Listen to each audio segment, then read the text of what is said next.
In today's video, I'm going to teach you how to delete projects in Heygen. By the end, you'll know exactly where to click and what to expect, so you can confidently remove any project or generated video you no longer need. Start by opening your preferred web browser and searching for Heygen. You can type Heygen into your search bar and look for the official site in the results. When you see the correct link, click it to go to the home page. A quick tip here. Check that the address bar shows the official Heygen domain before you sign in, just to be safe.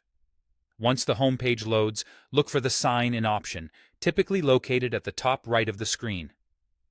Click Sign In and complete your login using your usual method. If you use single sign-on, follow those prompts as well. After you're in, you'll land in your Heygen workspace. From here, navigate to the Projects area. You'll usually find projects in the main navigation, either in a sidebar or at the top. Click it to see a grid or list of everything you've created. This is your command center for managing videos and drafts. Next, locate the specific project or generated video you want to remove. If you have a lot of content, use the search bar or any available filters to narrow it down by name or date. Make sure you're in the correct workspace if you have access to more than one, so you don't accidentally remove the wrong item. When you found the right thumbnail, hover your mouse over it. As you hover, a three-dot icon should appear in the upper right corner of the thumbnail. If you don't see it immediately, move your cursor slightly over the thumbnail area and wait a moment. Click the three dots to open a small menu. In that menu, choose the Delete option, or select the trash icon if that's what appears.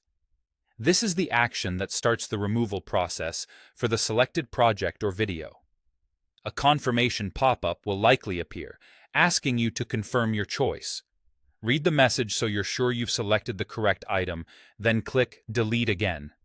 The project will be moved to the trash, which helps prevent accidental permanent removal. Keep in mind that deleting items can affect anyone you've shared them with, so double-check before you confirm. That's it. You opened Heygen, signed in, went to Projects, found your item, used the three-dot menu, and confirmed the delete. Thanks for watching, and feel free to replay any section if you need a quick refresher while you work.